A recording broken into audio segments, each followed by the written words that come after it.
Oh my goodness. And we're back and we're here live. I'm here with Bueller. I'm here with Sam. We're going to restart this because you're in the middle of a storm, Bueller. Yep. You're weathering this storm? Full warning, it's still going on. Oh my goodness. All right. And you guys, first off, we got Bueller here. We got Sam's Tangled Web. How you guys doing? We are doing good. We're dry, which is nice. But I mean, the thunder and the lightning and the hail is all going on outside. My cat is freaking out. Oh yeah. Tom knows how that is. For real, man. I do know how that is. It's been an interesting couple weeks. And you know what? I wanted to chat with you. I want to chat with the comic book community. Let's give a couple shouts to the members of the comic fam okay, let me rephrase that. I almost said the comic fam from the main channel, but no, this is the Comic Karma fam. This is the members of the fam who are this is the super supporters of the show, Bueller. That's right. The Comic Karma goes a long way, and all the people that are finding this channel through both of our channels, for that matter, because actually both of us talk about it quite a bit. I appreciate that very much, and because we're very fortunate to have a lot of karma sent our way, and we like to return the favor and send it back out. And that's kind of what we do on a regular basis, and it's pretty awesome to think that we're literally sending out books all across the United States and even beyond on for your case, which is awesome. So very cool. That's right. The main thing that this channel was kind of like spawned. I mean, we started this channel to, for one, have just the ability to do more work with the community. We want to have a lot more people on and not be restricted by the demands that our channels have. And aside from that, we also wanted to have some creative freedom on here and see, you know, what kind of stuff we can do for the community. You know, we're new content creators. We've both been doing this now for over a year and a half, but this is the main thing we do on a daily basis. So one thing that we were focused on was how we can continue to do this giving back to the community. So aside from having a platform where we can have more of the community, and I'm super grateful for Sam being here today because he's a good example of someone who is a value member of the community, participating in the community, making content for the community, doing it for free for the community.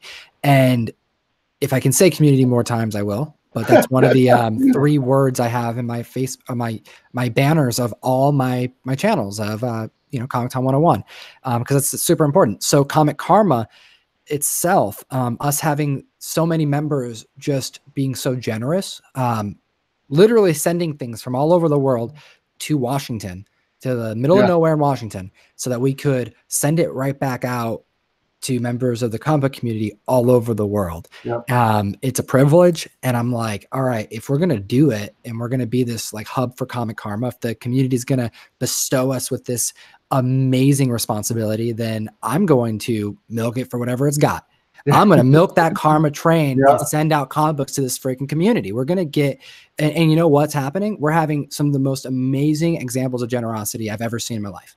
People who are literally funding medical bills through this community, because people or animals or anyone, name the example, fell on hard times. And you don't even see that in some of like the biggest communities on the internet with people who have 100,000+ subscribers. And I'm probably gonna speak for Bueller here, but I'll let you do it. It is humbling to say the least, because we got these small channels and we appreciate it. Yeah, humbling is exactly the word I would use. And like, I'm always amazed at how fast the community is to react to things. Like if somebody has a problem going on in their life, like you said, like a health issue or like pets, and obviously the first one comes to my mind is I Got Issues, if I'm not mistaken, right? And he had there was something with his dog, and I might be getting this wrong. If I am, I apologize. But the community reached out and helped out, was able to, take care of some of the payments that were required for his bills for that stuff. And it goes a long way. It doesn't get unrecognized at all. We always talk about it. My buddy Sam is here, and this is the original community member. Sam has how many years under your belt? Going on 13 and a half years. 13 and a half years, AOL, dial-up internet, the whole screeching thing going on in the background. That's what Sam was doing 13 years ago. And he's still here today and talking about comics, and he's passionate about it. Now, he actually gave me some books today to put in the buelller boxes and stuff for Comic Karma. And it's awesome, man, because there's a lot of really great people, and it's a good time ahead by far. For anyone who doesn't know, I mean, Comic Karma, that when we're chatting about how we do it here, and we have PO boxes, or Bueller has there's ways to get Bueller comic books as well. They get sent in from members who want to do it, and we do our best to get that back out to the community. And the reason why I say that, do our best, is if it's not bagged and boarded, we go out of our way to do that for you. Although we encourage that, being done, and signifying it in our boxes that we send out, so members have the best opportunity to not just recognize that this was a gift by somebody, but also on our end here, on the Comic Karma 101 channel, when I do our unboxings, we write on the back the date that this video went up. That showcases the books being received. So if in the future someone gets a member of the community gets a comic book that says Comic Karma with the date, whatever example, today's date, we don't have any Comic Karma going out today. I don't have any boxes open up, but next time we do it, or if you look at the last video on this channel, those all will have the date of that particular posting. And then it's like our effort to try to connect the people, although that's not what Karma's about. Karma's doing it, for the sake of doing it. And many of our members also don't mention anything. One of the last times we opened up stuff, there was just a receipt from the comic book store and a bunch of comic books. That's all it was. It was like someone went to a shop, bought a bunch of comics from it's like literally $2, $1. It's like, itemized on the receipt. Like, they got deals on a bunch of comics. No name, nothing. They just put them in a bag, shipped them. And I'm like, all right, that's what it's about.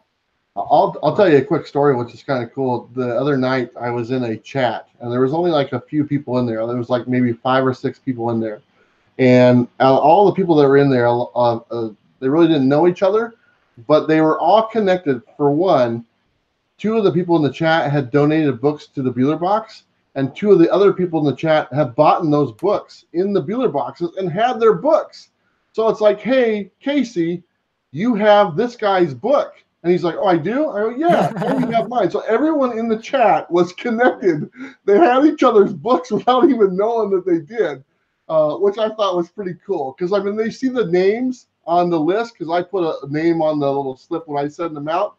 But you don't obviously know exactly who that is until you talk to them or whatnot. So I thought it was pretty. Sam, you were in there, right? I sure was. Yeah, that was pretty cool to kind of connect the dots. And what's that? The 6 degrees of Kevin Bacon. It's the 6 degrees of Comic Karma, is what it is. That's right, man. It's a good way to put it. Thank you, Perry, for putting the PO box in the chat. That is a way to send us Comic Karma to send out to the community.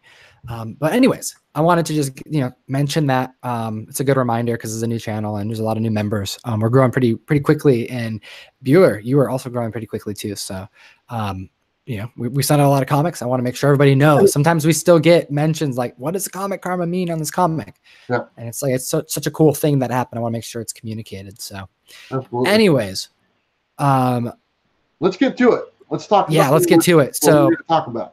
Okay, so we're here to talk about something fun. We ended up convention. There's a convention, and best way to let's just start this off. Real talk. What happened, Bueller? You've been working for a couple months trying to get press passes, and you found out how soon before the convention that you were even going to attend? I literally found out Thursday night, because the guy talked to me 2 weeks before, but he didn't get back to me. He didn't finalize anything, and he called me on Thursday night and told me, "Hey, I'm sorry, I got busy, but I really like you to come up. I fell through with some of the plans we wanted to do, but please come up and cover the con." And then I get on the phone with someone else, and I say, "Hey, I got a pass. Can you make it to the con?" And that just happens to be Comic Tom 101. And so that Thursday night, we talked and worked it out, and then you got a hold of your buddy and stuff. And first thing Friday morning, we were set to go. And it started on Saturday morning, and that's where we met each other on Saturday morning. I found out from Bueller at 10 o'clock at night that I had a press pass waiting for me with no guarantee of anything that would happen. Yeah. And I wasn't going with the intention of making a bunch of content. I was thinking like, okay, if I have an opportunity to interview Steranko, I was going to try, because I know I could do a good interview with Steranko. Not, even, the videos I have up on my channel, I say that they're, I mean, they are interviews, I guess, but I'm doing my best to not have them be interviews. I want them to feel like more of a conversation that I'm having with the content creators. So I was hoping to make content with Steranko. And I thought, hey, if I have an opportunity to do it, because I know the person putting on the show who's giving us the press badge, I know he knows them. So there may be like, we can get at least an introduction or something. So I'm going to try. That was my goal. That didn't happen, but a lot of other very fun things did. So I get to the, so keeping in mind that I'm going to go to the show the next morning, it's 10 o'clock. This is Friday. So I just finished the top 10, which is in itself a very, very long part of my week. It takes like 12 hours to put this video together, between the scripting, the recording, and then the travel, and then in the orchestrating, and the posting, and then the endings and the outros, and just all the above, and then the mistakes, and the re-recording, and then nothing works and everything sucks, putting out content weekly every day. So I had to do that. And then I find out from Bueller a couple of hours after I'm done, which is basically when my weekend starts, is when the Friday video gets premiered, and I go live and I say hi to the comic fam, and then I check out for a couple hours to keep my sanity. Then Bueller's like, yo, you want to come out to Puyallup and like try to interview cool people? I'm like, okay. So I had to go through the list and go, okay, who could I like make videos with? I want to know, Bueller, how did you decide what you were going to do? And did you just go there with a plan of like, all right, here's my list of people, like prioritize? Because that's what I had to do. Well, I had a plan of attack when I went there. Obviously, I had access to the list and all the different people. The original plans were for me to have like a open stage type thing, and almost like my own booth, but like on a risers, and that way you could see like the audience behind. And then throughout the day, creators would come up and I'd interview them and talk for a few minutes, and they would leave. That was the original plan. That fell through. So when I went there, like I said, there was nothing on the slate. I was just happy to go. I was going to go there, and I kind of gave up on that, and I was just going to enjoy the show. Just get a chance to sit down with Jim Shooter again and catch up from last year when I talked to him, or talk to Chris Claremont. To my surprise, within the first few minutes I'm in the door, the showrunner, Steve, comes up to me and says, hey, are you having a good time? And I recognize him and stuff. And I go, are you Steve? He's like, yeah. I go, yeah, I'm doing great. Show looks great. He goes, hey, are you a fan of Chris Claremont? That's literally what he says. And I'm like, oh, yeah, I'm a huge fan of Chris Claremont. He goes, great, because I have some time set aside for you at 4 o'clock, and there's a panel going on. And I'm like, well, that sounds awesome. And I really don't know the clear details of what we're supposed to do. My initial reaction was, oh, I get to talk to Chris Claremont at 4 o'clock, maybe do an interview, after the panel or something like that. And so I'm pretty excited. And then I'm also told about Scott Williams and Alex Sinclair, also something similar. So I'm like, great, that sounds good. I'll do it, because I'm not going to say no. I never turn things down. I'm going to give it a shot. And my brain starts going 100 miles a minute right then. And then I get a text from Tom, and it says, I'm here. I'm here. And then I go, and there's Tom sitting right there. And I'll let you take over from there, because that was kind of cool. Because you can tell when I told you what was going on. Yeah, so I get to this convention, and the very first thing he says is, I don't know what we're going to be able to do today. However, I do know that I have at least what you thought at the time was a private interview set up with Chris Claremont. And you said to me, you're thinking like 5 to like maybe 15 minutes if he had the time. Sure. With probably a helper. Like you thought he had someone with him. I'm thinking that he had someone with him, not just himself, right? Yep. So immediately I'm like, dude, oh, that's very cool. Absolutely. Can I sit in on that? Like, I want to sit in on that Chris Claremont interview, especially if there's 2 of us, maybe we can get an extra 10 minutes out of him. So it could be like, hey, we each have channels. So like, you take your turn, and then I'll take maybe we can get a whole extra interview out of him or something. So I have to like sell, but here's the thing. I'm at this convention because of Bueller. Like, this person who got the press, like Bueller got the press badges for Comics with Bueller's channel. Yeah. Comic Con 101 has not been on the conversation. Like no one's talked about us. So the first thing to find out is, okay, I got to go and sell myself. Yeah. Bueller, let's go meet this guy. I'm going to show him the YouTube channel. I'm going to show him like, hey, this is what we can do maybe for views. This is what I'm thinking of. We can do it together. Like, how can we sell it? Right. So we go and walk up to him, and Bueller, it took you like 2 seconds to be like, yo, take a look at this. We're thinking this. He's like, oh yeah, totally fine. You can do it. Yep. And then in our very first, of course, like what we want to know is, okay, we are going to interview Chris Claremont. That's really cool. We're going to figure this out, and we'll talk about that here in a second. Yeah. But there was something else then was added to the conversation, because the question was, where's this private room? Like, where's Chris going to go? Because we want to prepare for this. What did he say? So it wasn't a private interview. It turns out to be that he wanted me to host the panel for Chris Claremont. And Tom saw the look on my face when he mentioned that. And that's so when I was like, oh, is it okay if Tom joins me on stage? And Steve, to his credit, and it was a pretty easy sell. I mean, Steve wasn't, you could tell he had a lot going on. So he's like, yeah, that's fine. Go ahead. Do what you want. So then we realized that, okay, we're hosting the panel for Chris Claremont. And I also realized that my other thing with Scott Williams and Alex Sinclair is also a panel that I'm hosting with Chris Claremont, and those are back to back, and they're literally an hour and a half away for the first one. So then Tom and I just forgot everything we knew about Chris Claremont. Tom is on the phone Googling cool questions to ask Chris Claremont, or good questions to ask Chris Claremont, or something like that. Okay, so when we found out that we were going to be doing this panel, the very first thing that I said was, oh, I don't think I can do that. I don't think I want to do that. Because Comic Fam, it's like I got to this show. I just got to this show. I just drove it takes like 2 hours to get to Puyallup from where I live. I live out north in Washington. So okay, so it's like 10 o'clock. I'm tired. I've been working nonstop to like get the top 10 out and do all this other stuff. And then I looked at the list of people I can interview, and I'm like, okay, Ron Wilson, I can go in prepared for a Ron Wilson interview. I can do that. Randy Amberlin, I can do that. Jim Steranko, what am I going to talk to him about? This, and that, if I can get it. Great. Jim Shooter, if I can get it, what is it going to be? And if I can get any of those people, awesome. I'm going to make at least one video tonight. So I went, I didn't go to bed till like 3 a.m.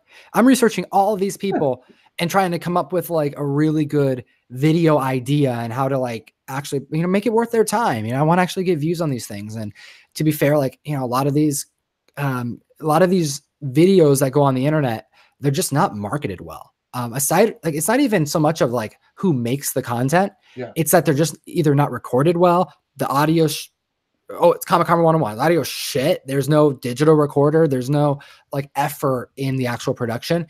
And what ends up happening is, I think these creators now, or excuse me, these content creators themselves, like comic book content creators, I think they get burned out from the poor response, because I look up interviews that they've done and there's like 50 views to the video, and they spent an hour and a half of their time, 3 hours of their time for like hundreds of views, for virtually like wasting their time. I mean, I have to put myself in their position. So if I'm going to actually get good content for the Comic Fam, I have to produce something good.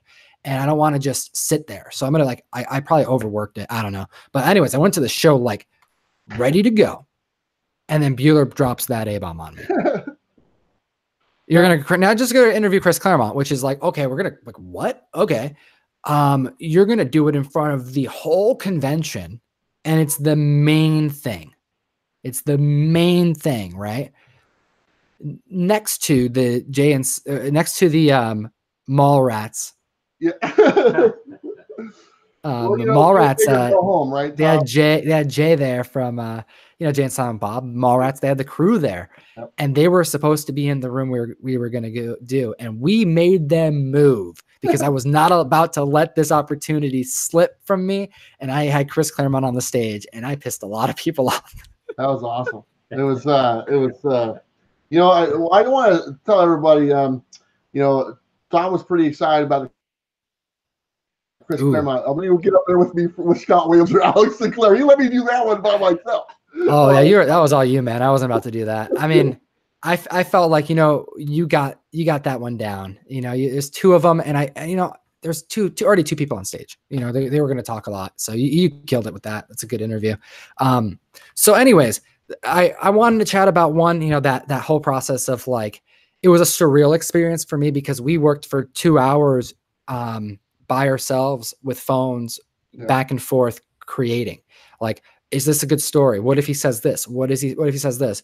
I was looking up interviews that he's done in the past. I wanted to see what he thought. Oh yeah.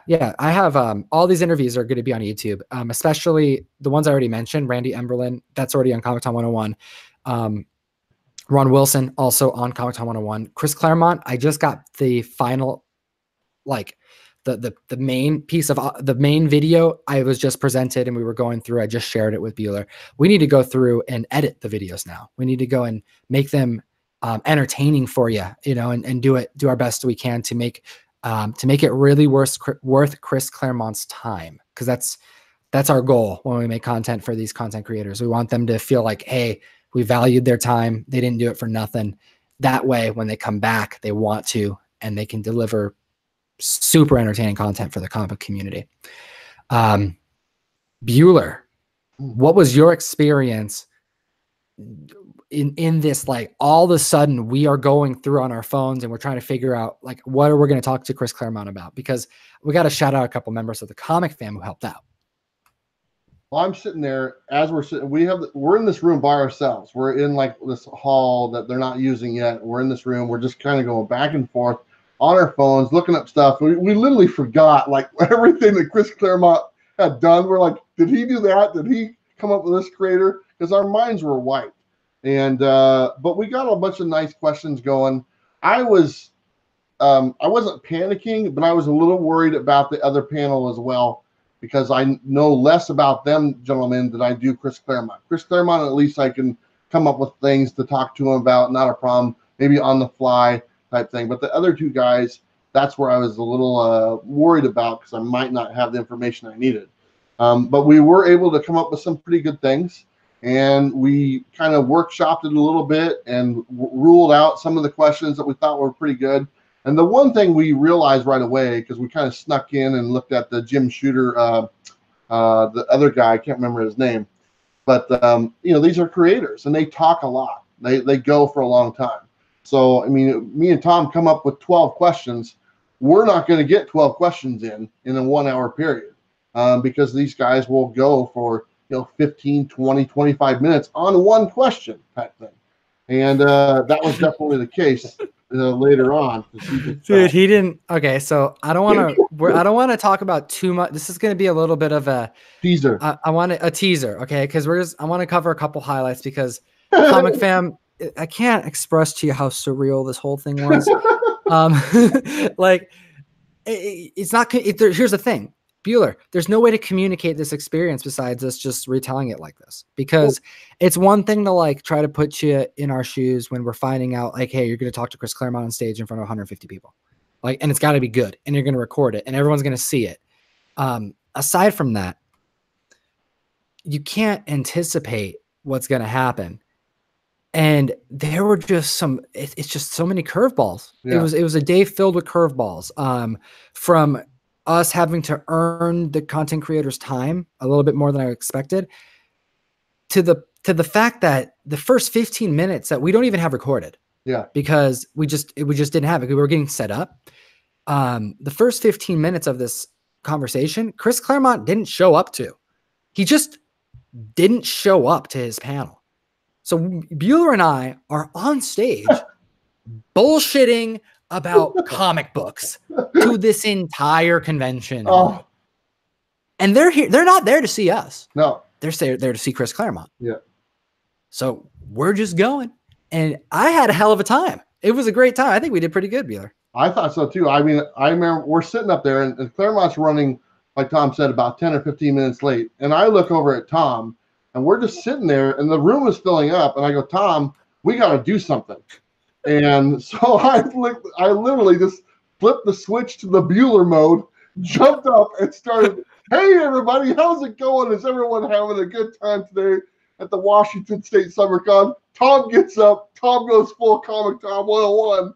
And we're just rolling. And honestly, I really enjoyed that. I mean, we had a nice 10, 15 minutes before Claremont got in there, we could have gone for an hour. I mean, I think, it felt very natural, and that actually somewhat calmed my nerves a little bit because of that. Because I was like, dude, we can hold this room by ourselves, and here we got a legend coming to the stage, and we're gonna take care of this no problem, and we did. Exactly. It was one of the first things I did. I'm like, all right, I'm gonna go by this chair by the exit, and I'm gonna put a stack of my cards so you can go follow us on YouTube. And my main thing that I go to whenever I'm in a situation with a lot of people, I mean, that was the first time I ever did something like that, Bueller. I mean, I've performed on stages before, but not in a degree like that. I've played music in front of people. That's pretty much as far as I've gone with, maybe like in classroom settings presenting. I remember in high school being on for like the high school or something, being like in the gym on the main floor doing something. But in this case, like just, hey, thanks for joining us here, and just people just waiting on us. But here it gets better. This is just the start, Comic Fam, because this is like, I'm not saying like, oh, he was late and that's why this whole thing was surreal. No. Comic Fam, Chris Claremont doesn't give a damn. Like this dude strolls in, love him to death. He's one of my heroes, one of the best writers of our of our time, like hands down. I don't have to say anything. Like we on stage, Bueller, and we're like, do we really have to I don't even want to waste time talking about who Chris Claremont is, because if you don't know who he is, then you shouldn't be watching this interview. Go literally do a Google search. Like, Chris, I want to hear what you have to say. That's kind of my mentality with this. This gentleman comes in 15. He wasn't 10 minutes late, Bueller. It was 15 pushing 17 minutes late. Okay. Let's say how it is, because here's the thing, Comic Fam. We're going to release content. We're going to release what we got. Like, I'm not going to hold back content from you. We worked hard to get this. This gentleman goes on stage and he's eating cookies. This dude's eating cookies. Like, we interrupted his cookie time. That's exactly He's got what just we did. 2 big old cookies on his lap. He sits down. Bueller, I am so excited. Bueller's like looking like he's super nervous, but he's excited. Chris is just sit back, and he's nomming. Yeah. He's not just nomming. He's enjoying these cookies, like really enjoying these cookies on stage. And I'm looking at Bueller, and I'm like, dude, he wants us to start. Like, I'm looking at you, Bueller, and I'm like, dude, he just wants us to start. Like, he's not going to stop eating this. He's going to keep eating those cookies, and he didn't give a shit. Like, it's going to happen. And he did. He ate those cookies. Dude, he loves cookies. I'm thinking like next time we should be like, yo, Chris, we're going to start this off right. We got some freaking cookies here, I'm thinking some chocolate chip. He looked like he was eating some oatmeal. I don't know. What do you think, Bueller? I think it was oatmeal. We didn't get a chance beforehand to even introduce ourselves. So he meets us on stage for the first time. The other guys that I did earlier, the Alex Sinclair and the other, I introduced myself before we took stage and kind of let them know I was doing the panel. I did not have the opportunity to do that to Chris Claremont. So the first time he sees us is when he's sitting in between us, and we're just like almost like deers in headlights, and here he is just eating his cookies, and he's got his Pepsi on his side, he's got his cane, he just he doesn't really even sit in the chair, he just lays in the chair. He lays in the chair. He's laying down. He lays down like in the chair, makes a couple grunting noises, and then starts rolling. Oh my God. Okay. So we're not going to go into the in-depth, because honestly, I couldn't summarize. Actually, I probably could. I can kind of like summarize in a couple different points of like the topics, but it's like 47 minutes of content. And he just,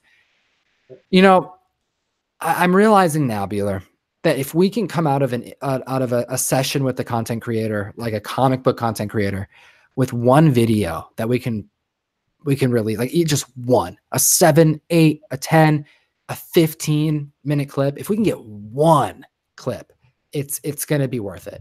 Yep. And it doesn't matter if we get an hour's worth of content. If we can get that one clip and polish it and make it really like good thumbnail, good title, and keyword it right, and it's going to get viewed, and it's going to introduce people to who this person is, and it's going to really show a side of this person that people don't know, and you're going to learn something, and it's going to make you, at the end of the day, with some of the content that we do, probably want to buy a damn comic book. Yep. It's pretty damn cool, in my opinion. We got to just go for that one thing. And some of these, like, as we were trying to make that happen on stage together, one after another, we went out the window. we had so much planned to try to do. Yeah. And we were just there with Chris. Yeah. We were just there with Chris, and it was awesome. Okay, so there were a couple moments where I know we're going to have some really interesting stories that are going to, like, I know one in particular that we're going to cut, and it's going to be a beautiful story. I think it could be really good. But yeah, it was a very interesting time. And this is one thing I do want to happen on Comic Con 101. There is a part of the story that I want Bueller to summarize for you right now live on camera. Are you really gonna make me do I'm gonna make you summarize it in the best way you can, because I want you to explain live on stage what we experienced, because this happened because I have the video before I went on live. I wanted to see how long it took. Yeah. And I thought, like, mentally, after I did this video, I'm thinking, oh my God, this moment happened like halfway at least into the show. No, within the first 10 minutes of us on stage. And we're thinking, like, we're going to talk to him about, like, characters. We want to introduce him a little bit, talk him up a little bit, ease into stuff. I have some Dark Phoenix questions. Bueller has some random this, random that. What did he want to talk about, Bueller? He wanted to talk about genitalia. Let's just put it out there. There is a segment where Chris Claremont. God, he just said it. I love it. To talk about no shame, Bueller. Genitalia of the X-Men. And that's in there. And me and Tom are on stage like. We were on stage, Bueller. What was that? Like, what was that? It's like we set him up with, I gave like I gave him like one of those, I almost said like a softball, because like a baseball, they're smaller, they're harder. But I'm thinking, oh, but you know, bad eyesight, like I give him a softball, like it's green. No, we didn't even do that. I threw up like a wiffle ball, and I put like 20 of them out. Yeah. I threw a wiffle ball for him to just knock out the park. Like wiffle balls, they're raining from the sky. Bueller's like, talk about anything you want. Talk about this, talk about that. Yeah. You said it, Bueller. He wanted to talk about Hugh Jackman and how he almost saw his penis, and he said that in front of everybody. And while he's eating his damn cookie, just numbing away on his cookie. And I'm just like, what is happening? Like, oh, there's kids here and stuff. Like, what's going on? It was great. That's a conversation I thought I would never have with Chris Claremont about Hugh Jackman's penis. And I did. And so did you. And it's gold. Oh my God. So, okay. So anyways, there's this clip. It's out there. It's what it was. So like we were, okay. So we had this, that was just one thing. And it's a major example, but like that happened in front of 150 people. I don't give a crap. That's going on the internet. Like I didn't just do that and experience that, and not going to have the comic fam experience that with me.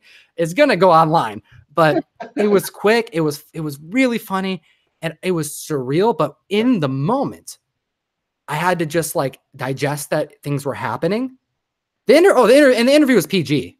He was telling legit stories, but like it's just what it was. It's just what just came out of his mouth, and he said it, but it didn't register at the moment like it did. And I'm like, oh my God, is he saying what I think he's gonna say? Is he's saying what? Oh, he just said that. Yep. And then we kept going, and I'm like, I'm looking at questions on my phone, like, oh my gosh, she's gonna, like, my turn's next. I got to talk to him about something. So we went through the whole thing.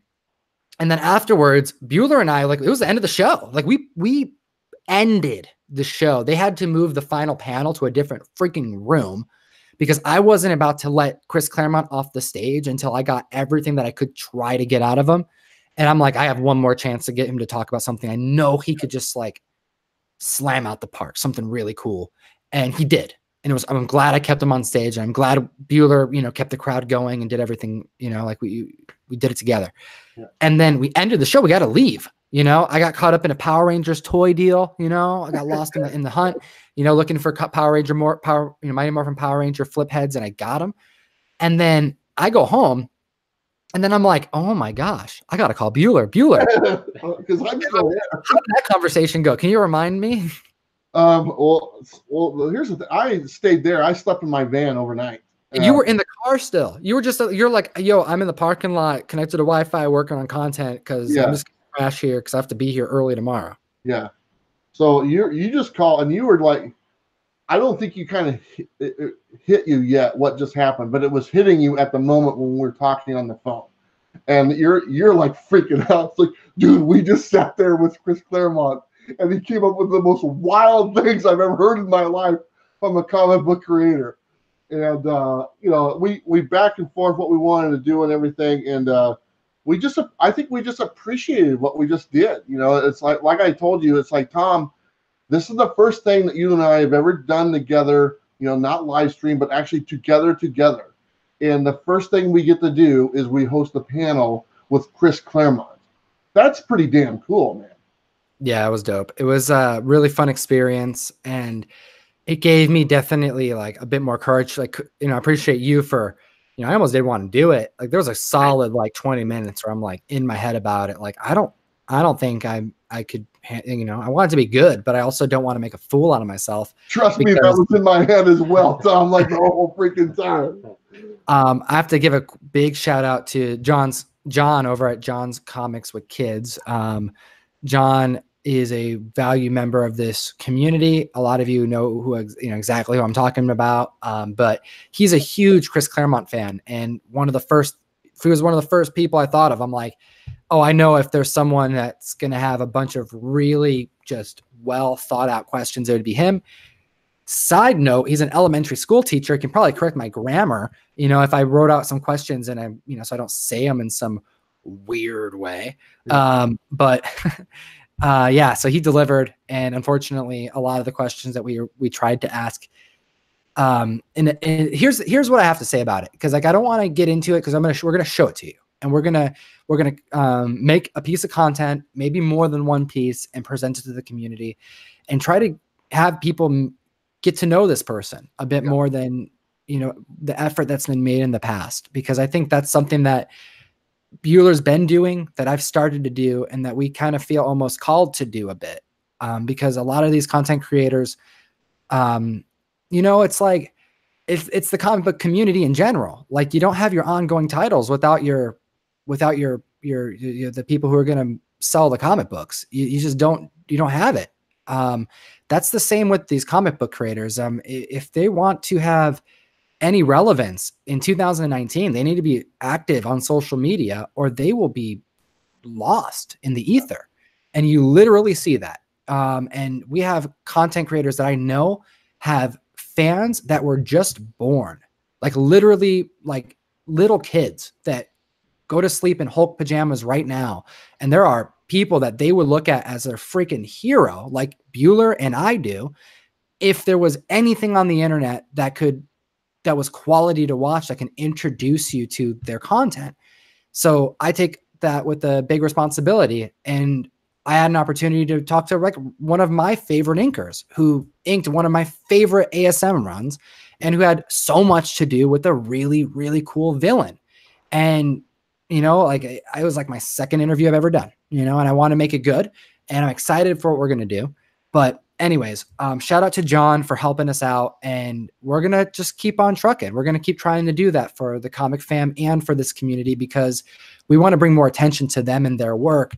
And right now, a lot of these content creators, if they're not burned out and they just don't care about the content that gets released, because a lot of the times it just doesn't get viewed. It's just what it is. Like, I'm not trying to talk down on any content. Bueller, you can attest to it. If you and I put out a video that just isn't produced to the quality standards that, you know, our audience to rely on, it will literally not be put onto people's YouTube menu to be seen.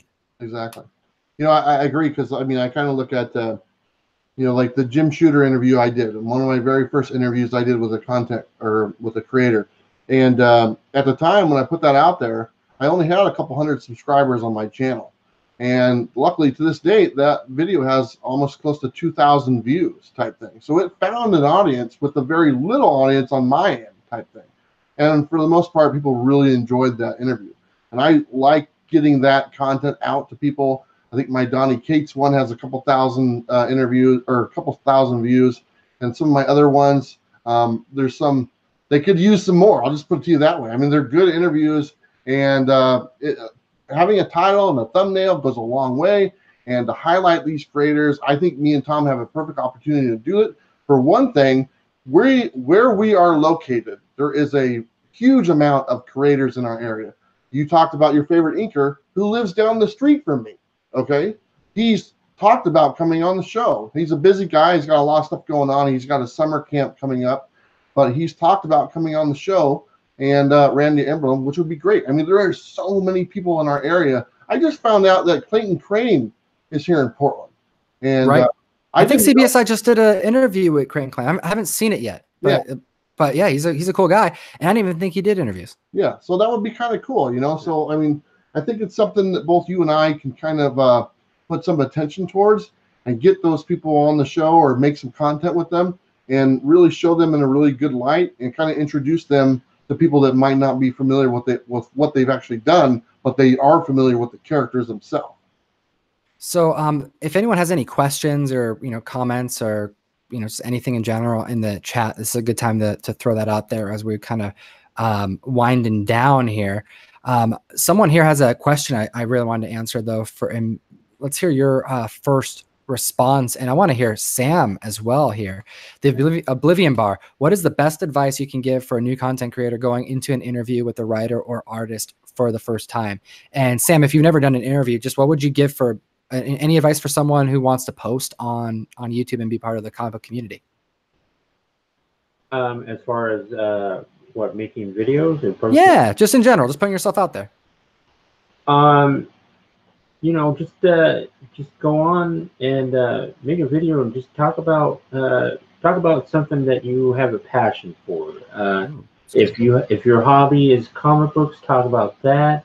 Or if you like taking care of animals, go ahead and do a video about that or something. Yeah. I agree. That's how I started. Bueller, what about you? Any for new content creator? I like both, new content creator and for interviews.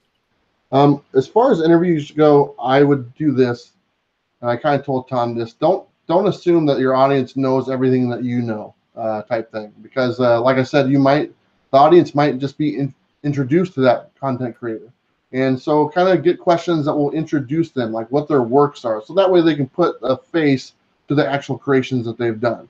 So start simple, and then once you start simple and kind of lay the foundation for who this person is, then you get a little bit more detailed into what they're working on or some of the stuff that they like or some plot stories. But you first have to know exactly who they are and who or what they have created before you're attached to them. That's good. I like that. I think some of the bigger, as far as advice goes for interviewing people, I think the first thing, if you're a new content creator, that's a decision in itself. If that's something you want to do on your channel, if you're trying to grow into your own thing, try to find something that you're passionate about to make videos on. A lot of the time it happens kind of naturally, you start posting on YouTube, and the next thing you know, hey, you made a video that more than the average amount of people that typically watch your videos liked it. Like they interacted more. So you didn't make the styles of videos more. And if you find out like, all right, my community wants interviews, well then, hey, now this is a good question for you to be asking. So two parts to it. The first thing is if you're brand new to YouTube and you're just trying to be participating in the community, Sam just gave a great example. Try to combine your comic passion with another passion that you have and try to bring something unique to the community, because that's, you just gotta be different. And here in the comic book community, what's awesome is that authenticity is the top of is what matters most. Is that fair to say, Bueller? Yes, absolutely. And one other thing I want to mention, and this is very important to me. If you are invited to cover a con or an event type thing as an invited guest from them, you need to put your best foot forward, because you are representing your channel, but you're also representing that con, and you owe it to them to give your best, because that's why they want you there. They don't want you to come there and cover their con and just do a half-ass effort type thing and not really, participate. They're inviting you to cover that con, to put them in a good light. Don't be honest about it. If it's a bad thing or a bad experience, then, let that be known, or just don't say anything at all. But if it's a good experience, put your best foot forward, make the best stuff you can do, and give that con credit, because they did all the work. They are the ones that got the creators to come there. They're putting this on. They're putting out thousands and thousands of dollars. And I think we owe it to them to make them look good. And it's almost like a commercial for them, because next year they'll be doing it again. And you know what? Me and Tom will be right back up there on stage, you know, doing our thing. So one thing that I would recommend for new content creators is start small. A lot of these comic book content creators are, you know, they're being asked a lot of them at these conventions. They probably have already said yes or no to, you know, double digits worth of talks, interviews, can I record this or what have you. So what I would recommend is start small and go in prepared. Yeah. And I would actually encourage individuals to start with things that aren't YouTube and try to keep it under a minute long. See if you could record something with, you know, with Ming from Comic Book Men. That guy is always out and about at conventions. He's always willing to chat and talk to you. And you could post something on Instagram and get like a good minute clip and go into it prepared and start out small. That's how I did it. My best advice is just kind of what I figured out to kind of get comfortable. But even then, I'm not that comfortable. And I would say the best advice I can give you is get good at editing, you know, and don't be afraid to cut stuff because, right? I mean, Bueller, well, I mean, you know, I think a good amount of the problem that, you know, I had Ron Wilson, I was chatting with, you know, he was with a handful of people. They were helping him, you know, they were packing his stuff up for him and kind of representing him in his like social media and, you know, contact information and stuff. And the person that he was with, she was telling me like, hey, I really like this video. I found you on YouTube. And she was looking up the video that I put him in months ago when I went to Cal Comic Con. And he said, she's saying, oh, I really like what you did here, because I took the time to put what he was saying in the text. Like I made captions. I put captions in the video. Sure. I typed them all out because he's so soft-spoken. And that's something that I realized for this video that I filmed with him, that I know he's super soft-spoken. Yeah. I can't go into it expecting to get audio from my mic. If I can, I'm going to mic him up personally. If not, I'm going to get a digital recorder. I'm going to put it right in front of his face. And you'll see it in the video that as soon as he starts messing around on the desk, I pick that thing up. I put that right in between us. Chris Claremont had that digital recorder right next to him. Yep. The biggest stuff is trying to get the best quality out of the situation. And yeah, that's my best advice, is like just trying to think of what will make them look best. Yep. And not be afraid to cut stuff out. And yeah, that's pretty much it. We can keep going forever, but that's a perfect example of like, you know, Jim Shooter, he was at the con. Okay. And I got to meet up with him again after I talked to him last year, and I did the interview with him last year. Uh-oh. We lost him. He's gone. He did an interview with Shooter last year. It was good. It was a good video. And you can see it on his YouTube channel at Comics with Bueller. And I think we have lost Bueller. He's frozen. It's probably because he, you know what it was?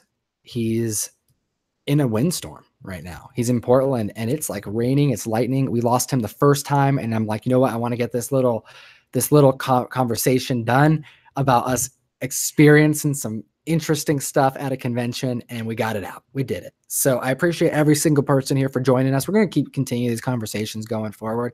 Let's see here. Why videos are straight shot, LOL, no cuts or editing, but want to get better thumbnails and possibly add graphics. Daniel Arzola. There you go.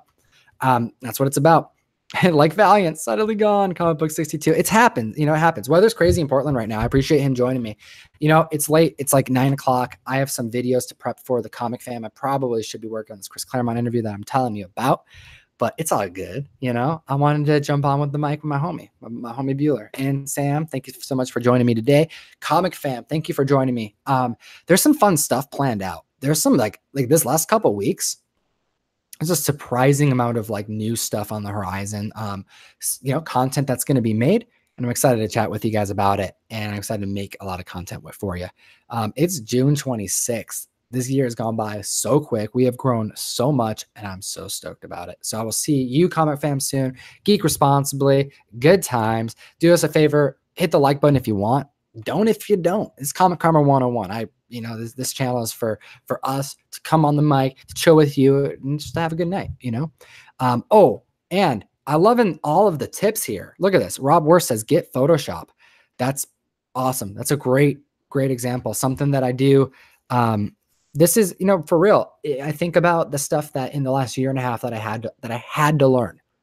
Absolutely had to learn myself. Like I have friends who help with the channel, and members of the show who help with the channel. Slav is our editor. He edits like 60% of the new content, 80% of the new content. You know, we trade off. And something that I relied on him a lot for in the early stages is like basic editing, and like, you know, things like that, like thumbnails. Hey, can you make me a thumbnail like this and that? And can you change it? Can you make it like this? And yeah, there was zero chance that I could have kept up our channel without becoming proficient in Photoshop, becoming proficient in Adobe Premiere. And both of those things are just like, it's just what it is. It's an expense you got to put money onto. You got to pay for it monthly or by the year at a discount, whatever it is. I'd recommend doing it monthly, you know, see if you even like doing this kind of stuff. Don't waste your money, but it's what it is. And how important is mics and audio and video? It is extremely important. I would say that the order is microphones, then camera. I think a lot of people get that mixed up. They think they have to have better video. That's not the case. Audio is the most important thing. You don't have good audio, you can get by. I mean, keep in mind, most of our videos are being watched on a screen, you know, and that's small. So regardless of if you're doing it in 4K and you're having to use a $3,000 machine to edit your content, and you're in front of a green screen, you're going to watch it on something this big. So I'm recording right now in 720 because we're on Google Hangouts and that's what they record in, and it's going to look fine. So it's about the audio. It's the microphone, and you got to take your time with it. In our videos, we don't just record using the microphone. We run it through a mixer that has effects on it because I want to give a little bit more bass, because I think I sound better in headphones with a little bit more bass. And this doesn't have that right now. So it's going to sound a little different than maybe a recorded video. It's just how it goes. So yeah, microphones are super important. Then I would put cameras additional. You know, you want to look good on camera, and that's going to be all here with this camera. But here's the ticket. There's the big thing. The camera quality is only as good as your video editing software. You know, you could have a $600 camera, but if you're not putting it through an editing software and doing color rendering, what's color rendering? It's the contrast. It's how bright, how much exposure, the vignette around, you know, that little black shadow edge that's around that makes it look crisp. It's what makes your video look like you're recording it in your room versus in a studio.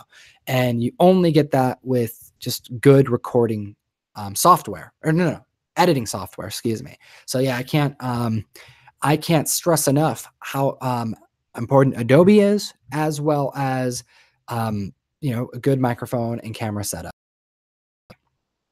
But there is one thing that needs to be said, and that is that's all worthless tools to anybody if you're not producing anything. You know, if you're not producing anything, then what's the point of spending money on it? So at the very least, it starts with your phone. You know, you'd be surprised. You can go live on YouTube on your phone and it will work just fine. And your audio will be better than most microphones that people use here on YouTube, which is kind of surprising. I can tell you from experience, but just putting out content is the first step. And honestly, by the time your content starts becoming something that you're really proud of and you really start to care about it, then you'll start taking those extra long nights to spend up trying to, you know, figuring out, going on YouTube searches of how do I do this? How do I accomplish this? And all of a sudden you're looking up how to edit better and how you know, what are the quick keys and how do people do this? You know, Perry's Comics here. He said, damn, I'm here doing everything. Thumbnail takes me 2 hours sometimes. For real. Thumbnails are super important. And yeah, if you don't find yourself taking an hour like on a thumbnail at some point in your life making content on the YouTube, you're not a real YouTuber. That's what that's not from me. That's from the YouTube community. I've heard so many of the content creators that I look up to that inspire me to create, that inspire me to do what I do. That's what they say, and that's what they do, and I can attest. There are actually, I'm going to redo a thumbnail as soon as I get off the mic with you. I got to call Nick from Key Collector because he called me during the stream. Shout out to Nick. He's a awesome member of the community, and yeah, he's a good dude, and I got to give him a call. So yeah, thumbnails are super important though, and yeah, that's Photoshop. However, there are tricks to kind of getting by, and again, it's all about just producing something. Discovery Bay Comics says, and when you figure out a way to get the production time down, add more segments. There you go. That's true. That's very true. Here's a big thing for anybody who wants to do more in the community and make more content. Pay attention to your analytics. It's a scary section to your YouTube channel, but it's your the heart of it. It's what's working, it's what's not working, and you have to utilize that information. And the one thing that anybody making content on YouTube is gonna, the hard truth behind it is that there is a sweet spot of how long your content, rather how long people want to watch your content, and you have to earn that. There are YouTubers who have 1 million subscribers, 1 million subscribers, and their average watch time is like 7 minutes, 6 minutes. So if they put out a video that's 8 or 9 minutes long, 10 minutes long, they're trying to outdo that time frame. That means they're putting out videos that are 10 to 12 minutes long, right? They're not putting out hour-long videos. They're not putting out half-hour-long videos. They're not putting out 30-minute long videos. They're not putting out 15-minute long. They're putting out 10 to 12-minute long videos. That's a huge, huge part. And if you are, there's members of this community now that I think they started to pump out videos just to be kind of part of the community. They want to just, I'm showing my pulls. Here's a small review. It's really quick. You're participating. We love it. It's awesome. It's music to all of our ears who put time into our videos. Like, we want you, the community, being like participating in the community is a beautiful thing. I think over time though, some of those content creators, Perry, I'm thinking of you, and there's a handful of you out there who then kept going, and they're like, oh, I like this. Oh, and then I'm good at this. And then all of a sudden they're making videos every other day. And they're like, all right, now I'm on Instagram. Now I'm on Snapchat. And then all of a sudden you're like, oh, I'm doing a live stream every single week now. And I have to schedule it because there's all these other people doing it. And then we're boom, boom, boom. All of a sudden you care more than you thought you did. And it's a beautiful thing. So it's that, like, you got to get to that point. That's the secret. It's the secret sauce to this. Once you do that, well, no, then you look at the analytics. And if the analytics tell you that the community wants 6 minutes of your time, give them a little bit more, because you always want to push yourself, but don't give them more than that, because that's not what they want, and they're not going to watch it. And the hard truth of that is, if you put out a 15-minute video and the community is only giving you 5 minutes of your time, that's 2, maybe even 3 videos that you could have done with the amount of work you just did. And instead you gave them 1 video that they don't even want, because, well, you haven't earned that yet. I hope that makes sense. But what I'm saying is, I don't like this. I love this. I fell asleep editing last night. Barry Comics loves it. That's so funny. It's what it is. It's you gotta do what the community wants. And a lot of the reason why this is, I've seen like creators on this platform that I enjoy listening to, even like say, like, why aren't more people watching my live stream or something, and it's typically the length of the videos, and that's it's a hard truth. But one of the biggest thing, one of the biggest things to work to get more views in this community is to fight that watch time. Try to push it. You got to earn it, and make less better, right? It's probably the best way to put it. Make less better. So Perry, when you're editing, think about that. That's what I think about when I edit my videos every single time. How do I make less better? Because, like, if I say something in 15, could I have said it in 12?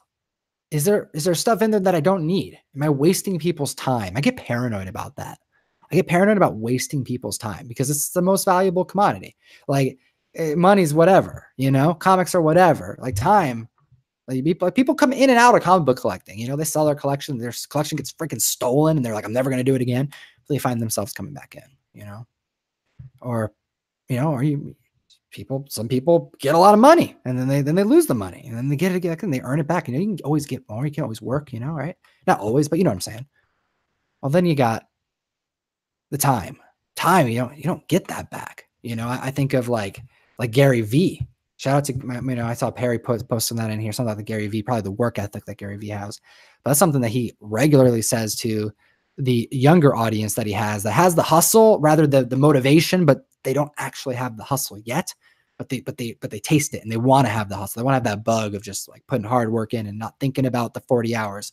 They're thinking about the 50 hours, the 60-hour day, you know, 60-hour work week, whatever it takes to get to that goal, to itch that creative feeling that these people have, or that work, you know, to be prideful in what you do. And the one thing that's common in all the things I've seen is he's like, yo, you got time. And that's worth so much. Like what I would give to be in my 30s again, what I would give to be in my 20s again. And the beauty of it is that in this community, we don't even have like that's not even a thing in the comic book community. Like our audience here in the comic book community, legit, I have right now, and I have the analytics to prove it. We have as many 27-year-olds watching us as we do 65-year-olds. It's what it is. We're a comic book community. That's the age range. 99% male of our comic book channel. And that's like across the board with all these other channels that I am very, very close to. And that's a beautiful thing, because as we encourage this community to grow, people all ages, it doesn't freaking matter how old you are. You can come on the mic, you can join this community, you can create freaking content.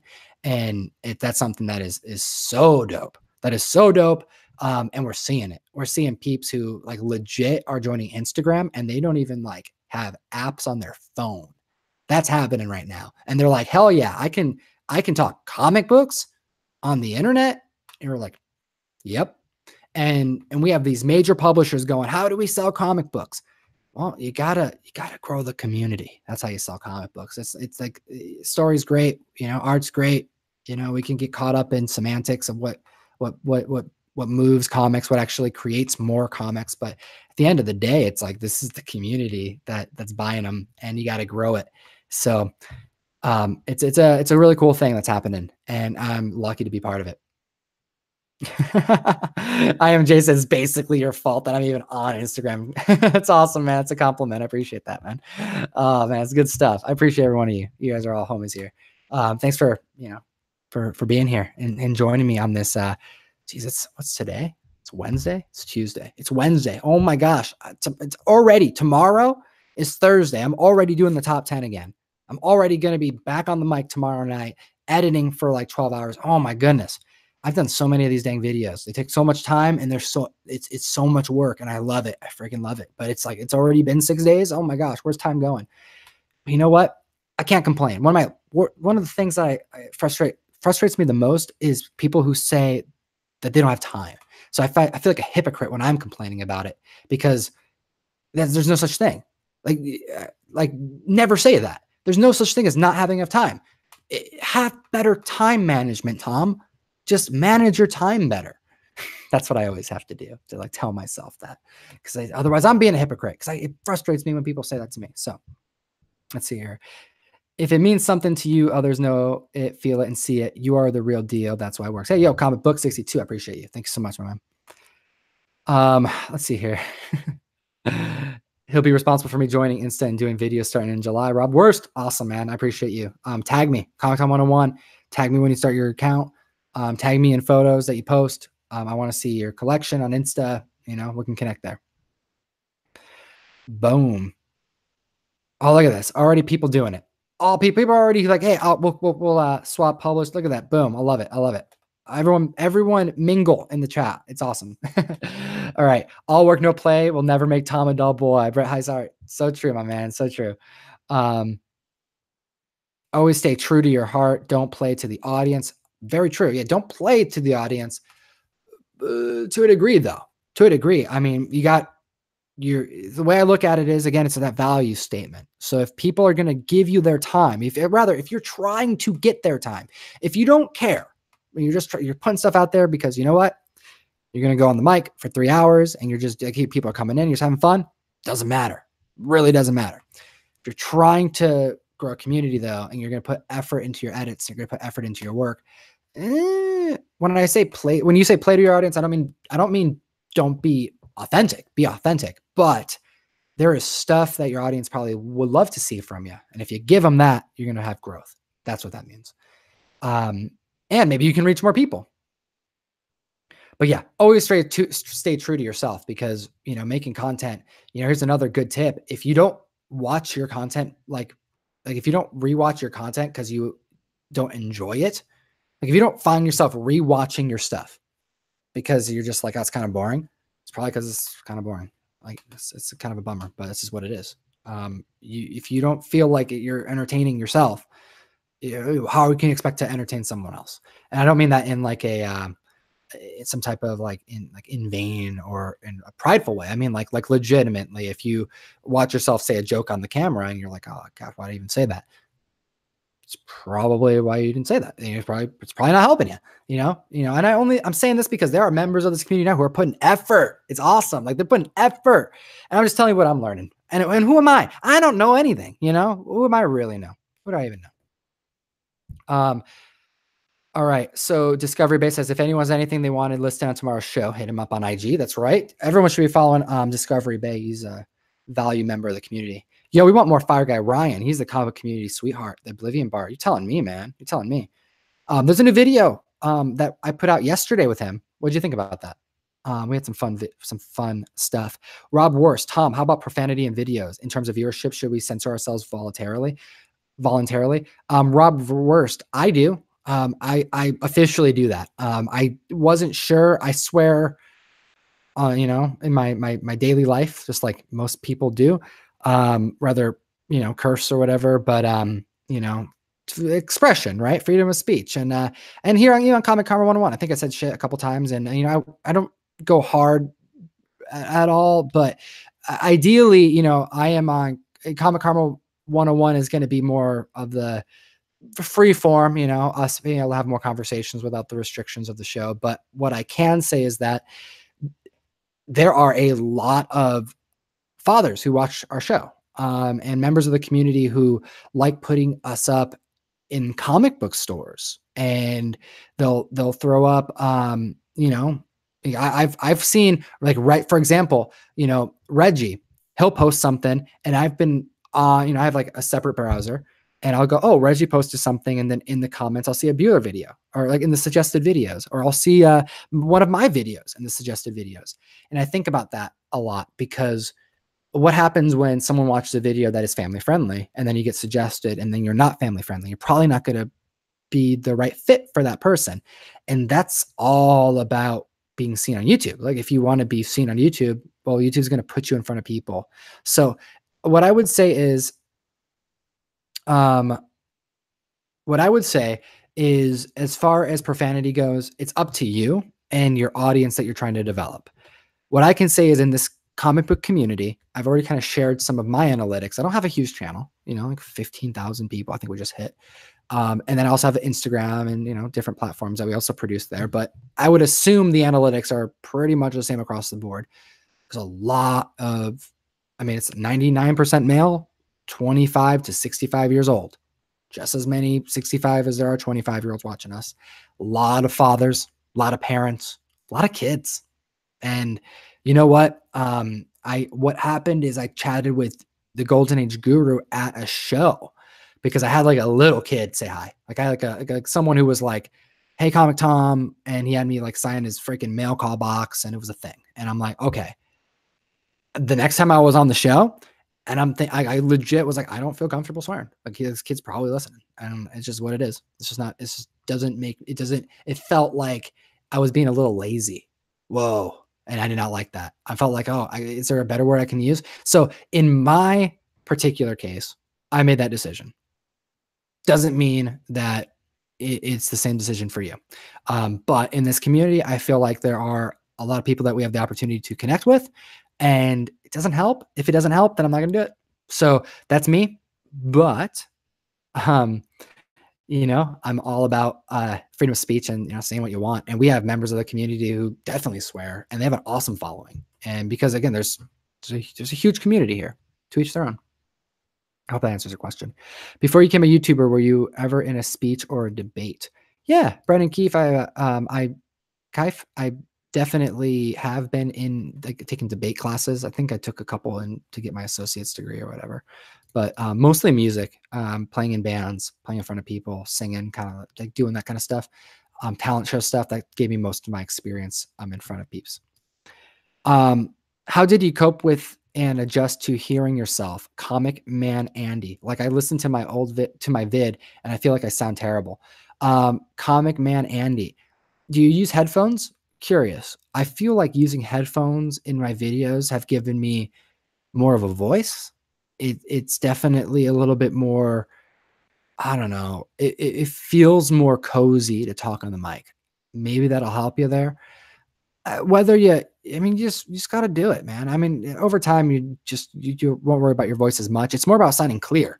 You know, if you feel like your voice isn't pleasant to hear, well, you got to find your mic voice. And there's times, you know, we'll get silly on the mic. We'll do different voices, things like that. But, you know, overall, you just got to find your presentation voice, whatever you think sounds good. And something that I did is I did a lot of like practicing in front of the mirror. That's probably the best advice I can give you, is just practicing, recording yourself, listening to it back, and yeah, just try to do it.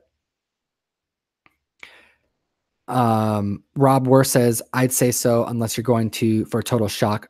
Oh yeah, like shock jock broadcast, like freaking people, you know, just like a lot of reaction stuff, trying to get people to get excited is what it is, you know. IMJ says, no one likes the way they sound, man. It's all good. Yeah, you know, it's a thing, you know, hearing you don't sound like the way you hear yourself.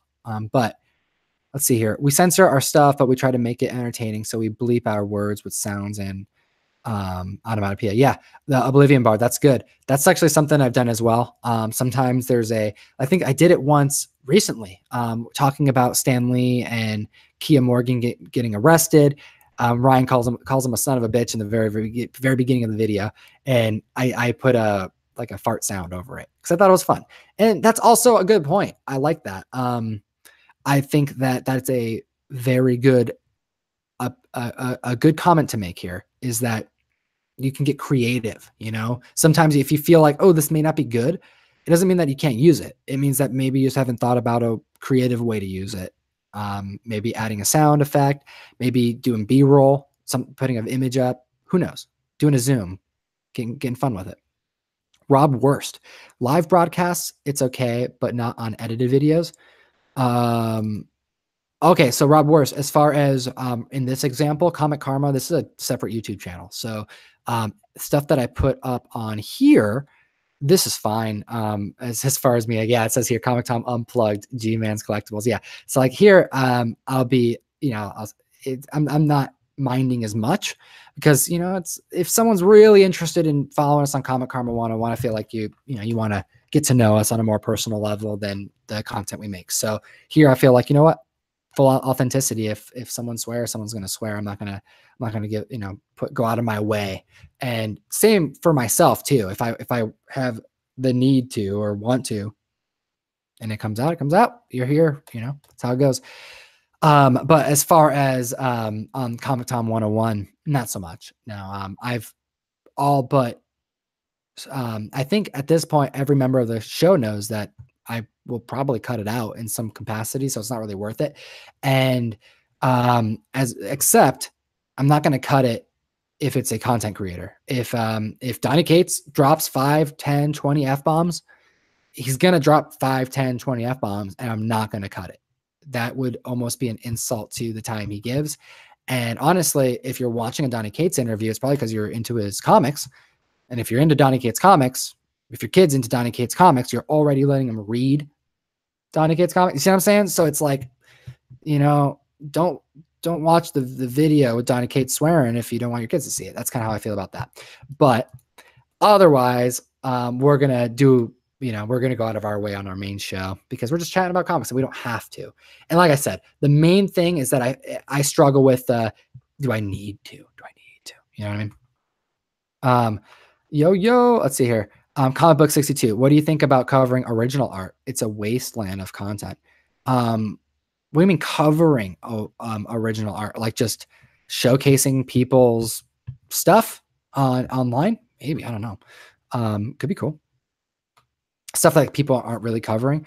It's cool. Yeah, I mean, I think if anyone's looking for content to make, something fun that you can always do is just put, you got to find a format to it. That's the thing about YouTube is, if you want to get someone to watch and click on it, think of what makes you click on a video. And aside from it being like a channel that you like, how did you get introduced to that channel? Oh, they probably put up a thumbnail or something kind of witty or something interesting. They had a question, you know what I mean? And, one of the things you can do is try to like make videos according to that. You got to have that hook, that thing that's going to make people want to watch the video. That's why a lot of people end up making content that's relevant. Hey, this just came out, so I'm going to make this video. Or, hey, this person just did this, so now this is going to be relevant. This movie came out, so it's super relevant. So that's going to be your go-to for, oh my goodness, just hit that. Your go-to for comic book content creating advice is, it's that thumbnail, it's that title. It's that initial click. That's what you're fighting for. You actually can get away with I would even go as far to say kind of mediocre content. Like it legit, you can have more views factually, analytics wise. You can have more views on your video and actually have more reach and communicate and meet more people and work smarter, not harder, by marketing your video right, by just marketing it right. So, you do that, your content will come soon after, and how you go about doing it regularly and consistently. All right. Oh my goodness. We just got lost in talking. It's cool. It's cool being here with you guys. Thanks for joining me. I'm going to jump off. I got some comic books to talk about on the mic. I got to start recording. I got to start editing. I have a Chris Claremont interview that's going to take me a little bit to edit and start releasing, but it's really good. I'm excited about it. What else we got on the deck? On deck, not on the deck. It's like I'm in a pool or something. I'm going to jump off a deck in the lake or something. No. I have videos on deck, like videos. That's what we're talking about. So yeah. Roberto Legati says, you got to do a video interview with Art Baltazar. One of my Mego brothers introduced me to your dad's Ukla the Mock. Heck yeah, he did. That's awesome. I love Art Baltazar. That dude's family, man. And absolutely. Well, he does a couple things on the internets, and I'm sure it's like, honestly, man, it's long overdue that I do something with him. He's such a great guy. I have a lot of really good stories with Art Baltazar. So, I don't know. We can get him on the mic soon. It'd be cool.